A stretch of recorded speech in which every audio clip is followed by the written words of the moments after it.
Hello, Allison. Hello, Megan. You want to play a game? Okay, Jigsaw, calm down. Okay, that's rude. I might have blush on today, but you don't need to go that far.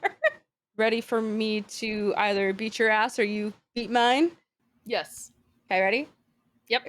Rock, paper, scissors, shoot. I did it again, but I won. You did win that time. I had the thought of like, I can't throw scissors. She's gonna throw scissors. Eyes closed? Yep. Sick. All right. Rock, paper, scissors, shoot. This isn't as easy as a sweep as I thought it was going to be. No. But now it's time for the tiebreaker, unless we pull the same thing, which we probably will. You ready? Mm-hmm. Yep. Rock, paper, scissors, shoot. Ready? Yep. Okay. Rock, paper, scissors, shoot. Fuck. I opened my eyes just in time to see you do this. I was like, there's no fucking way. Well, surely we both can't go paper next time, right? Surely not. I'm in your head, Megan. I'm in your head. No, get out. Ready? Yep. Rock, paper, scissors, shoot. Surely we both can't do paper, right? Surely not. Surely we both won't go paper next time, right? No. All right, Allie, take it away. Hi, everyone. Welcome back to Rated MA. As always, I'm Allie, and this is Meg, and today we are reacting to ARCANE, Season 1, Episode 6, When These Walls Come Tumbling Down. I have seen the show before. I've seen Season 1 semi-recently, like within the last 2 to 3 years. Meg saw it when it first came out, so she's not super familiar with everything that's happening, but she's definitely seen it before. She remembers things as we go along. So this is not necessarily a first-time reaction. However, we've definitely been surprised by this show several times by things we totally forgot about until the moment that they happen on screen. Meg and I tend to take notes as we go through our episodes here, so if you do see us looking down at any point or seemingly not paying attention, I do promise we are paying attention. We're just taking notes for our notes portion at the end. I also do want to mention, I think we forgot to mention this in the last episode, but Meg and I are currently uploading the ARCANE episodes specifically to Patreon in their full entirety, the way that we are intending to edit them, because YouTube has been really hard on us for our ARCANE series here. So just to completely bypass, we have put all of our ARCANE reactions up on Patreon for free. And all you have to do is become a public member of our channel. You just have to hit join when you come to our page. You don't have to put in credit card information or anything. You just join and you're good to go. But without any further ado, I think that's it. Meg, is there anything else? No, I don't think so, but I'm ready to get into this is Victor's episode, is it not? Yes, it is. I'm ready. Here we go. Oh, that's just the color of the water. That's really cool. It's so cute. Now, do you think those are toxins, or do you think that's just the art style of the water? I think it's waste runoff. Yeah, that's what I was thinking. He's so cute. I want to protect him. Oh, and that's Sky. That's their assistant. Oh, wow. So they've known each other since they were kids. Oh, look at the little boat. I'm sorry. Young Victor might be the cutest thing I've ever seen. He's so fucking cute. Oh, he had a cane when he was a kid, too. Mm-hmm.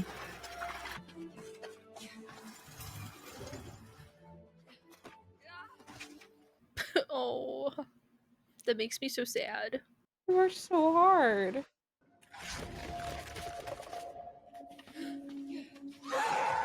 Is that a giant axolotl?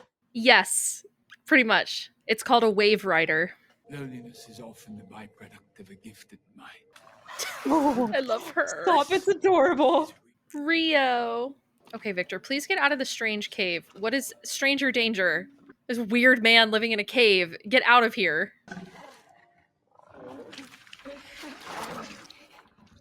He said, ugh. I love him. She's Oh. died. Oh. Oh. The mutation must survive. Ooh. Seems just yesterday I stumbled upon an aspiring young scholar from the Undercity here. I heard your prognosis. I'm terribly sorry, my boy. I suppose your legacy has been well secured. There's the butterfly again. You should be proud of what you've accomplished, Victor. My contributions will be short-lived, even in your memory. It's a sad truth that those who shine brightest often burn fastest. Listen, I'm sorry for disappearing last night. Duty calls. Victor's dying. Victor saved my life once. Now he needs me, and there's nothing I can do. I'm in exile from my family. I fell short of Madada's standards. I don't believe that for a second. Cool. Cool shot. Whoa. My man going through it.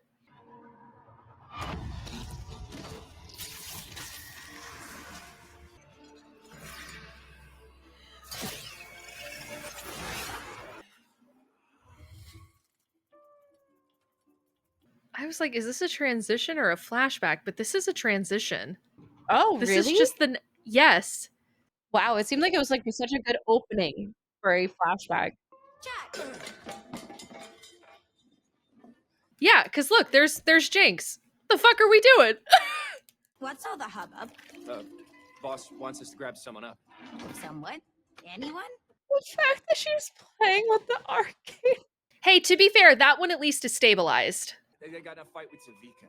Did a number on her. Jinx. I wonder if this is the episode she finds out about Vi. Can you do this? Ow! Especially with a stab wound. She got stabbed in the stomach and then jumped down and broke her ribs. Like, Violet, get up. We lost her. Lost who? I forgot about this. I'm gonna be honest. I feel like you and I got off on the wrong arm. No need. It's your sister. Oh! She's back. Oh. She's with some girl enforcer. Guess she replaced you. You're lying. Oh, so I guess we're just saying it, huh? I guess so. And Silco finally gets the message that you're about as good for our cause as you were for your family. Oh my god, girl is scarred enough. Ah, about time Daddy joined us. You want to talk about a power You were move? So busy. You remember our old friend Vi? Her father went on a long trip, and Daddy here assured me that she left with him. She's in a safe place. She's in the lanes. There's an enforcer with her. A girl. My people are tracking Vi and this Caitlin. Aww. Accidents happen. It responds to organic matter. It could be the key to augmenting physiology, extending life, curing you. They're rejecting the transmutation. I can feel my body eroding. I know you have your reservations about me. This only works if we can trust each other. It doesn't work. We aren't monsters, you know. We're people, just like you. You don't know anything about me. What is that? What, you don't like the magic Rubik's Calling Cube? it the Hex Core. You must destroy it. What? I've seen nations destroyed by a single seed, and it looked exactly like this. Uh-oh. You've changed. What did you do? What do you mean, Professor? It must be destroyed. Wait, no, I won't let you. I will have it destroyed one way or another. That's your opinion. We'll see if the council agrees. You said Victor looks different? Yeah, he said there's something different about Victor. I might know someone else who could help. You do what you have to. Is she all right? That scared the shit out of me. I owed her old man my life. She's bleeding. She needs a doctor. Oh, but I do know someone else who might be able to help. Ailment.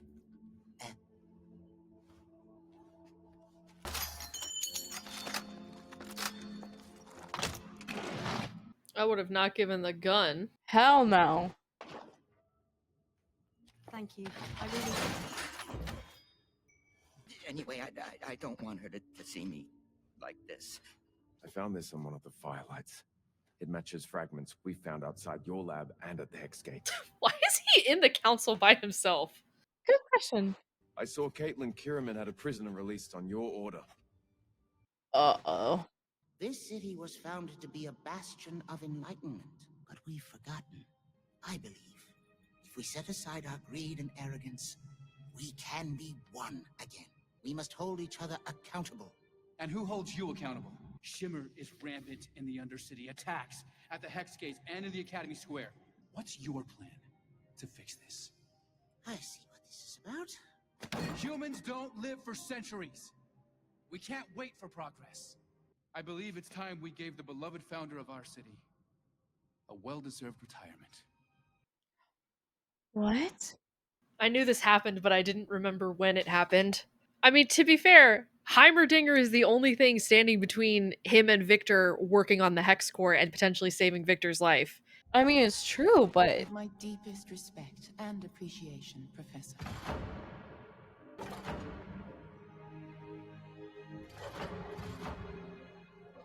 The amount of betrayal he must be feeling right now.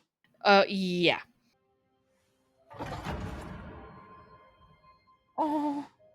Like, there is a part of me that feels bad for Heimerdinger, and another part of me that's like, no, he got what he deserved. Because Jace is not wrong. No, he's not wrong. Is he completely right? No. No. But he's not entirely wrong.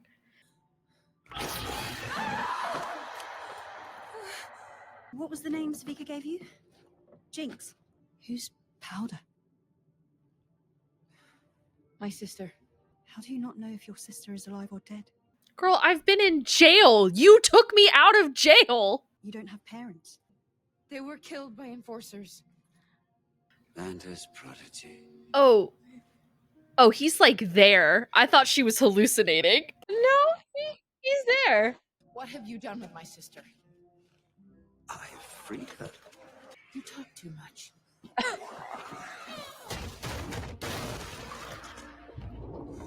Hot. Nice.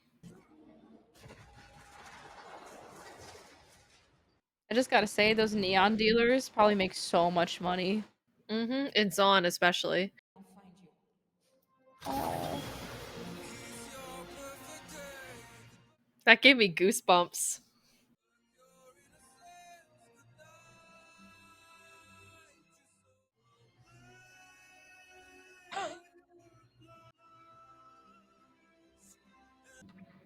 Oh, baby Vic. He's so cute. He is so cute. Oh, I don't think I like this scene. I think I remember what this is. No. Why? I thought you understood. The mutation must survive. Basically on like life support, or is like... Yeah, pretty much. Oh.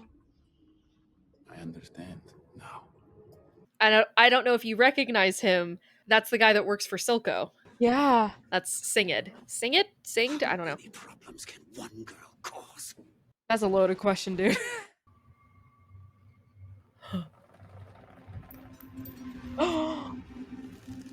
Jinx was straight to the point. You gotta give her that.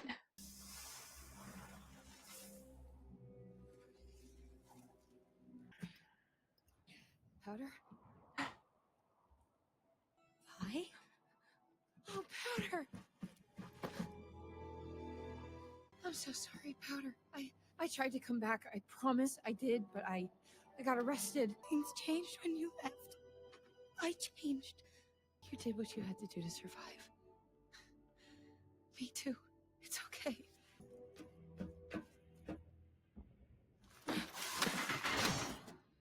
Who's she? Savika wasn't lying? You're with an enforcer? Your sister is Jinx. Caitlin, just listen. We can work this out. Powder, it's okay. Stop calling me that. It's Jinx now. Was that why you came? For this stupid stone? No, I don't even know what that is.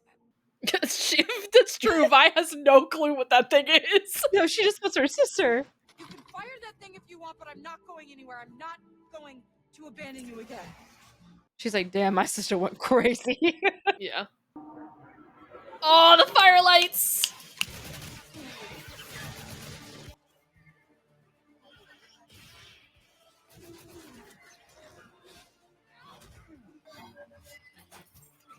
Oh, that was sick. I love that she just has a machine gun. Yeah, why not? She's got right? a fucking Gatling gun.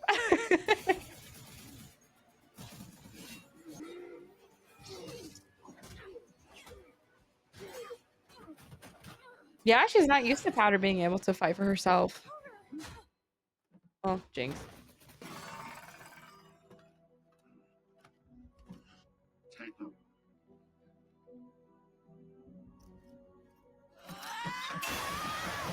I was like, no way, that's Sam. Please. No. I was like, they better fucking not.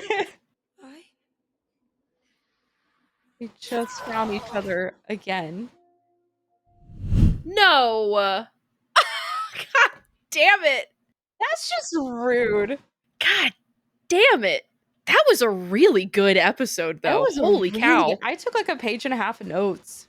I started slowing down because I was literally filling up like every row. Hey. I took a lot of notes. This was a great episode. I really enjoyed this episode. Me too. Okay, geez. I don't know where to start. I mean, do you want me to run through what I have and we fill in? Yeah, let's do that. Sounds good to me. I'm sure we have most of the same notes anyway, but probably. So in this episode, we find out quite a few different things. We found out that Victor has had a cane since he was a kid. He's pretty much had this almost as long as he can remember. I am curious to what age he probably had to start using a cane, because he seems pretty comfortable with it at that age. I think the working theory is that Victor has some sort of degenerative disease on top of, but what's killing him is his lungs. So he has multiple conditions, right? But the cane and specifically the muscles in his leg seems to be tied to some sort of degenerative disease that he just was unfortunately born with. But it's like we talked about in the very first episode of the show. It's really hard to gauge how old these characters are supposed to be. Yeah. So Victor in the flashbacks, I am guessing is anywhere between like 10 to 12, maybe? That's what I was thinking. I was thinking around that age as well. Yeah. So I'm thinking like he's between 10 and 12, maybe closer to 12. He looked a little bit like he could have been a little bit older, but he just had a little bit of baby fat, like he still had his baby fat. So I would say then that he's been walking with a cane at that point for several years already. So he had it by the time he was probably like 5 or 6. Yeah. That seems like a pretty good guess. So we found out that, so like later on in the episode, kind of tying into Victor, is that Jace brought up that they're thinking it was due to the fumes. The gases. The gases, yeah. The gases and the Where fissures. The fissures where he grew up. And I mean, clearly we saw that there's waste running in the water. There's all these different things. Clearly not a great spot. But what's really interesting, though, is that you see other people from the fissures. I was just about to say that. And no one else seems to be affected like Victor. Victor is from what I gather, he's not from the exact same area of the lanes that Vi and Powder are from. He is from like an even lower part of like the Zaun area of like where he's from. But I think what a lot of people do in like fan theories is that like Victor like lived on a fissure or like in a fissure or somewhere. I wonder if it has to do with any of his like canon league lore. There's a word that comes up a lot. They say he's from something called the Entresol, I think, which is like a specific area of the Undercity. I think the working theory though is that he was like doomed from birth. Yeah. Like degenerative disease, and he's got like fissure lung. So he's not doing too good. No. My poor boy. I know. We love him. But then he runs into, now I did not get the character's name on this. We know he works for Silco. What is his name? His name is, sorry, I have a potato cake in my mouth. 1 second. Oh, I'm jealous. The doctor's name, I think, is Revik Singed. Singed. It could be Singed, but I have in my head Singed, but I'm not 100% confident on that. I don't know that it's said in the thing, but Silco refers to him as the doctor. The doctor. And Got it. he works for Silco and has worked for Silco. He is the one that developed Shimmer. Yes, and I was going to bring that up actually. Yeah, we saw the flashback along with Victor's that Victor actually met him when he was that child. He wandered down going after his boat into a mysterious cavern to where he ran into him and a wave rider. Wave rider. Yep, that's what they're called. Which are really cute. They're and so cute. They're so cute. And he clearly has this attachment to it, but called the doctor for a reason. He's experimenting and everything. He says the mutation must survive. Yes. He said that Victor would not understand whenever Victor clearly saw that this poor wave rider was, basically on life support and he was just keeping it alive. At the end of the episode, he comes back and he's like, I understand. It's just kind of messed up. We found out Mel is an artist. Yep. And that Jace told Mel that Victor is dying and that Jace sees Victor like a brother and that he was very upset and saying that there was nothing that he can do because Victor saved his life once and now he kind of feels helpless. And that's why he's wanting to push so hard on getting the hex core. That they want the hex core to be able to fix Victor. And they're working really, really hard to be able to do that. But then Heimerdinger is like, absolutely not, because he has seen, he said, like towns, civilizations, like societies destroyed by things just like this. And Jace ends up getting him voted off of the council. That's a choice. That's a choice. That's a very bold move because he brings up, I guess Boyd did his research because he brought up being like, the Shimmer crisis is still happening and that's your thing. Again, like I said, Jace is not wrong. No. It's just his motivations are a little skewed. He's doing this selfishly, but he's blanketing it with very true statements of like I'm on Jace's side. I do think Heimerdinger had to go because I think Heimerdinger let a lot of things go by, but I think all of the Piltover Council did. I think Mel did too. I think Caitlyn's mom did. I think all of the council members let a lot of shit go by. And now in Jace's defense, Heimerdinger is the head of the council, so like it is his duty to like oversee everything, and it is his duty to safeguard both Zaun and Piltover, but at the same time, all of us know that Jace is doing this because Heimerdinger was like, you need to get rid of that evil Rubik's Cube. And Jace was like, but it's the only thing that can save my best friend. And he was like, tough shit. People die. And Jace was like, fired. Yeah. Die, much. Basically. It was like, because Heimerdinger was like, just wait till I bring it to the council. I'll have that thing destroyed one way or another. And Jace is like, he was prepped. I mean, we saw him in that council room completely alone and everything. And that's when Marcus came in because Silco paid a visit to Marcus and was hanging out with his daughter. Like you said, that is a complete power move. Marcus is questioning Jace, being like, Caitlyn was able to sign out this prisoner under your name. And Jace covered Caitlyn. Clearly, he trusts Caitlyn. He's like, maybe she's doing this for a reason. I don't know. Why? Do you think he just covered her so she wouldn't get into trouble? Or do you think he covered because he like believes like she's making the right decisions? I think it's a little bit of both, but I think truly in that moment, Jace was just like, that's another thing I'll deal with at another time. Yeah. And I think because of his relationship with Caitlyn in that, like, they are like brother, sister, I think because of that, he gave her the benefit of the doubt of like, okay, like thought process number 1, why the fuck did she do that? Thought process number 2, why was she in the Undercity? Thought process number 3, she had to have had a reason. And I think he got there like in a split second of like, Marcus is questioning me. I already don't like Marcus. Marcus is poking holes at what I do. We obviously don't see eye to eye about things that I want to do. Now he's like low key threatening Caitlyn by saying, well, did you know that Caitlyn got a prisoner out of Stillwater on your command? And Jace has to be like, yeah, I told her to do that. You know, he kind of covered for her a little bit, I think, but I also do think it's partly he's just like, hyper focused on the Heimerdinger issue, and for him, he's like, whatever Kate's doing is not that important. Meanwhile, what Kate's doing is changing, dramatically altering the course of the Undercity forever. It's something. Yeah, this whole episode's just something. I loved this episode though. I really enjoyed it. Yeah, I it think went by so fast. It felt so like fast. It was so good. Yeah, it was really good though. Oh, one thing I wanted to so the shimmer that they put into like the medicine, right, and everything, but whenever they're down there and Caitlin is with Huck at the like the dealer, he has these growths on his face. It's the mutations. It's from shimmer, and we clearly see this whenever they're all when Soko has him and like his hitman, I guess you could say. Kind of. His I can't think of the actual word I want to use. Hitman, minions. Minions. Yeah, we'll go with minions because clearly he's feeding him henchmen. shimmer. Yeah, his henchmen. Yeah. Like, here you go, here's shimmer.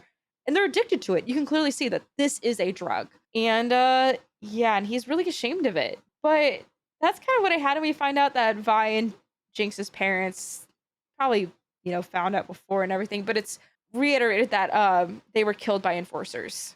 Yes, I believe we saw both of them on the bridge in the very opening scene of the show.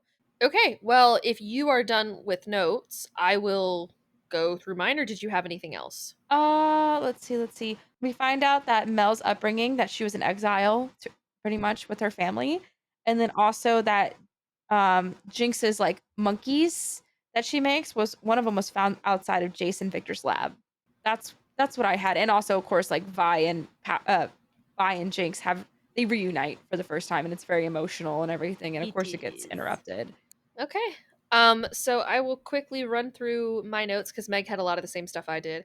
So we know that Victor and Sky, their assistant, met as children. Sky Young, we've seen her in very quick glimpses. I think she's only spoken in one scene, and it was the scene where Victor passed out on the floor. She seemingly has some sort of affection or crush on Victor. But they apparently knew each other as children, and she was just as fascinated with him then as she is now as an adult. We met, like I said, we met Singed, the doctor, and Rio, the wave rider, and the ever famous Singed quote, "The mutation must survive," which loops around a few times throughout this. That will come back up into play later. I don't know if it's this season. I know it's talked about in season 2, but I don't know if it comes up in this season, but that will come up later. We also learned new information that Heimerdinger was the one that found Victor in the same spot that they met when they met at that like keyhole opening, whatever that's supposed to be. I don't know why Heimerdinger was there, but he seemingly came and found Victor and struck up a conversation with him and realized how smart and intelligent he was. And it eventually led to Victor joining the Piltover Academy and also to him becoming Heimerdinger's assistant later on.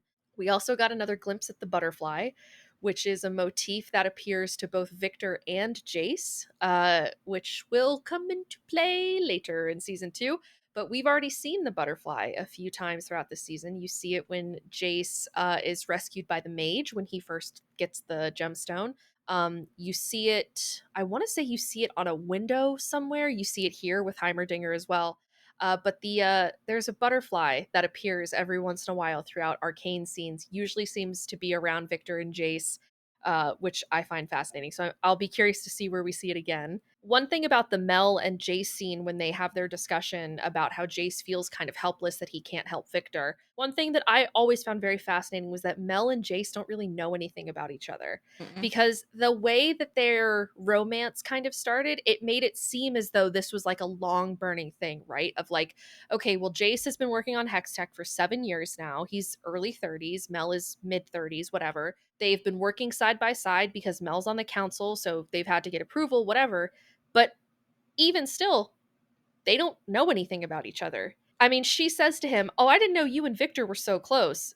Meanwhile, Victor is his best friend. It's like, how do you not know that? My guess is that it's, you know, it's just based off of pure just attraction at first. Oh yeah, definitely. I 100% think it is. And I think I think it reads a little bit differently in certain contexts. If you are someone who believes that Mel is purely an opportunist, that scene reads a little bit manipulative, right? Of like, Yeah. she tells Alora is her assistant. She tells her assistant, he's been a great investment. And then the next time you see her, she kisses him and pulls him into bed. Keep him around. Like, you know, if you see it that way. Not everyone sees it that way, and not everyone has to see it that way, but that is an interpretation that you can make of that character. So I do find that interesting. Jace didn't know that she was a painter, though I don't know that that would have come up in casual conversation or anything, but I did find it fascinating that she did not seem to realize how close Jace and Victor were. I mean, it just kind of shows that they haven't had like a full on like real life conversation with like getting to know each other one on one. Cause even on like first dates or anything, you're like, what are your hobbies? Like, what do you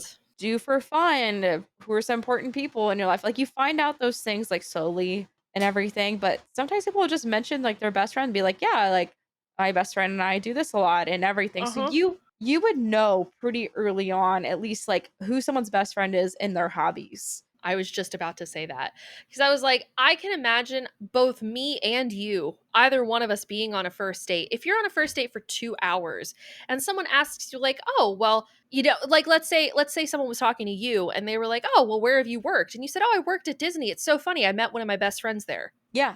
There you go. That's how fast it comes up in conversation. You know what I mean?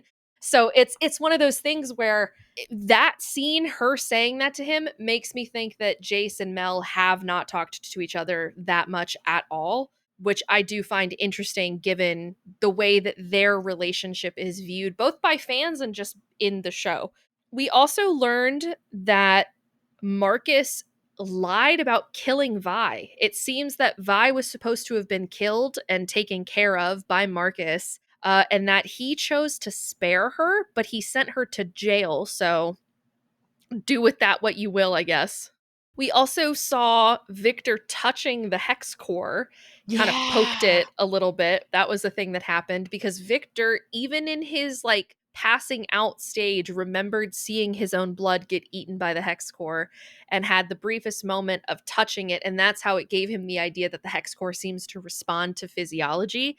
And that ties into something that Heimerdinger says, where Heimerdinger says, after that scene, Victor, there's something different about you. Something's changed. It's because he touched the hex core. That's why. Because the hex core has already started affecting him. Not that Victor can really tell. I mean, it's only been like a day or two. It's only been like 2 days. But the hex core took some of his blood, and then Victor connected with it, very clearly connected with it. And then the next time he saw Heimerdinger was like, wait, whoa.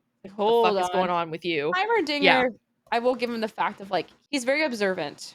The one thing about Heimerdinger, I will say this. He was right about Hex Tech. He was wrong about everything else, pretty much, from what I remember. He's not entirely wrong about the Hex Core. It is very dangerous, but he's also, his unwillingness to understand perspective is his flaw. Like, he's looking at a young man who is 32, 33 years old and going, yeah, it sucks that you're dying. Shame. Just let it happen. Meanwhile, he's 300 years old. I think his big thing is that he has that mindset of being like, I'm older than you, so I know better. Yeah, like centuries older. Yeah, I mean, to everyone around him, they're all just children. Yeah, pretty much. Exactly. So that's why I was like, kind of like, I know better. I know better than you. And like I said, it's his perspective, but it's his perspective or no perspective. Yes. Jace and Victor believe that the accursed hex core is the way to save Victor. Victor did not say that, though Jace is the one that brings that up. Victor says that it's a way to augment life, or to augment physiology, to extend life, and Jace is the one that gets to the conclusion maybe it can save you. That will come into play later. And when Heimerdinger pushes back on it, we see Jace again defending Victor, saying, hey, I'm not going to let you get rid of this when it's the only thing that could save his life. And then, of course, Heimerdinger says, well, we'll take it to the council. And Jace was like, bet. Yeah, you fucking and try then got him ejected. Uh-huh. Yep. So there's that. We had a great little meeting between Silco and Vi, which was really fun. And then I think, 2 other things. We saw Jinx light the flare that Vi gave her back in episode 2, I think. The fact that she kept it. Of course she did. We know that Jinx has a really hard time with letting things go, very clearly. Even though in the last episode, Silco went through all that trouble to be like, you need to kill Powder. And the moment Savika was like, your sister's alive, she was like, with the flare, like, trying to send it off. So, and then of course we had the reunion with the Firelights taking Vi at the end of that fight, knocked her out and took her. And they took Caitlyn too. I don't know if that was picked up, but they did take Caitlyn as well because Caitlyn was also missing. But the last note that is important because it will come up in the next episode is that the Enforcers barricaded the bridge to Zaun, blocking Piltover from entering Zaun and Zaun to entering Piltover on Jace's orders. Those were all the notes that I had for this episode. This was a fun one. I liked this one a lot. I really liked this. I'm also looking forward to getting into the next one with Echo's episode. Yeah, the next one's Echo's episode, and I've missed Echo, and I love him. So we're going to move on to the next episode. Thank you guys so much for hanging out with us. As always, I'm Allie. This is Meg. You guys can check us out in our Legend of Vox Machina reactions, which are coming out currently on Mondays and Wednesdays. And we've also done Andor, if that's more your speed. But without any further ado, we are going to sign off here so we can go watch the next one. Bye! Bye!